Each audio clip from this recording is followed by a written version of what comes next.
Hey y'all, Barbecue Boy here with another review. I have a couple coming actually. I just received this last Saturday, I believe, and this is as you can see on this box, excuse me, a small Sabenza 21 Insingo with the black carbon fiber inlays. I already have the large version of it, and I absolutely love this knife. Be careful if this sucker ripped my thumb wide open by barely touching it. I loaded it up with super glue and it held it together pretty good. It's starting to heal, but man, that thing really got me bad. I haven't been cut by a knife like that in years, and this thing here got it good. I did put an edge on it using the Wicked Edge, and it was wicked sharp. So, but I'm not here to talk about this. I already have a review out and about on it. Let me see if I can't fix this little Mickey Mouse tripod. Okay. I just got some kind of gadgety tripod from Best Buy, trying it out. Okay. So what I'm here to talk about is the little brother and the new Chris Reeve packaging. I'm a pretty big believer in packaging. I think presentation has a lot to do with how you feel about your product. And this is how it comes now.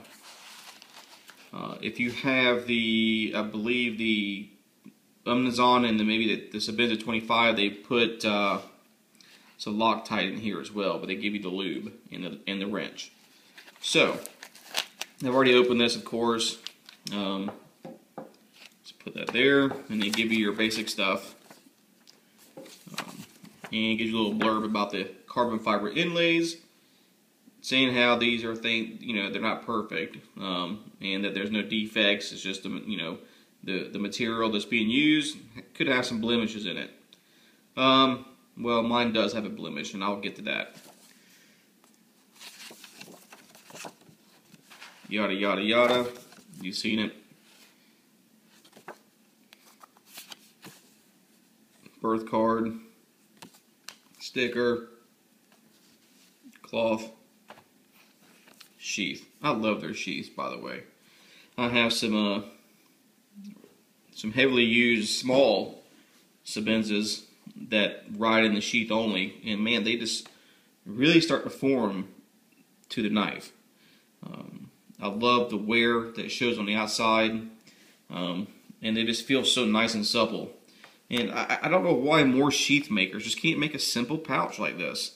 Like, I love this pouch, but my Menandy, it swallows my Menandy, and I don't know why they won't make one for the Menandy, Chris Reeve knives, or why any other custom sheath maker, which I've spoken with many of them, and they don't get it. They won't make something so just simple and small, but they make them in thick, hard leather, which is good.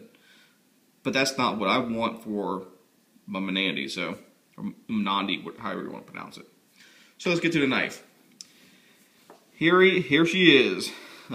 Great little knife. I really love the small Sabenzas. So many people don't like them because they're just too small. Well, yeah, that's why they call it a small Sabenza. But I think it really depends on who you are. And myself, I work in my office a lot, and I also work on the floor of my restaurant. And sometimes the small just, is all I need. And quite honestly, that's really all I need for any kind of purpose. If I really need a larger knife, technically I could just break out a fixed blade and use it. This might be playing a little bit of a trick on you because at that angle they both look the same size almost. Let's do it this way, maybe. I love the smaller knives though, I really do. Okay, so let me close this before I rip my other finger wide open.